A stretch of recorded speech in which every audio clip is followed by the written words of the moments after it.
Le Duaferti, ça sert à apporter des éléments fertilisants au plus près de la plante quand elle en a réellement besoin, lorsque la végétation commence à se développer également ou quand elle est vraiment développée grâce à sa grande largeur de rampe. On respecte les sols étant donné qu'on passe avec un outil qui est assez léger, environ 15 tonnes. On utilise le tracteur qui sont souvent disponibles dans les fermes. On a également un choix en termes de largeur de voie qui est plus facilement réglable que l'automoteur Quadraferti. La rampe qui est similaire au Quadraferti en 30 mètres de large. On a rajouté en plus par contre une vanne 3 voies qui nous permet dans les virages de limiter le débit dans les virages intérieurs, donc dans la partie intérieure de la rampe, pour l'envoyer du côté extérieur. On a également la possibilité d'utiliser le dévers. Donc la rampe est beaucoup plus souple qu'auparavant. Elle est montée sur mât pour avoir une grande polyvalence d'utilisation dans des cultures assez hautes, à 2 mètres, 2 mètres 20. Un broyeur Vogelsang qu'on retrouve sur beaucoup de tonnes alisiers.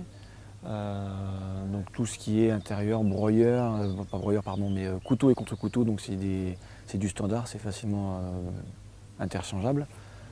C'est du matériel qui est performant. On a également au bout des coupures de tronçons lorsqu'on fait du 24 ou 28 mètres. C'est-à-dire que lorsqu'on va dérouler nos tuyaux dans le champ, on va travailler sur les parties extérieures, donc la plus grande largeur. Lorsqu'on va arriver au bout du champ, on va renrouler le tuyau, mais avant ça, on va mettre les 2 chariots à l'intérieur.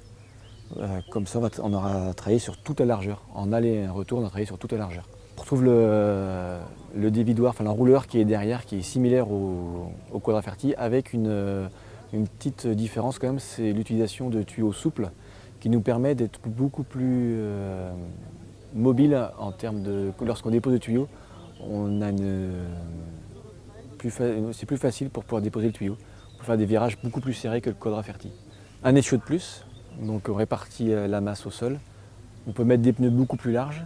Dans notre boîtier, on entre une consigne en termes de dosage hectare, mètre cube par hectare, qui nous indique une vitesse, une consigne de vitesse. Donc après, on règle sur le tracteur 2,5, 3, 4, 5 km/h. Débit optimum, lorsque la pompe est au bout des 500 mètres, on est à 125 mètres cubes heure. Lorsqu'on va utiliser 700-800 mètres de tuyau, on va chuter aux environs des 90-100 mètres cubes heure.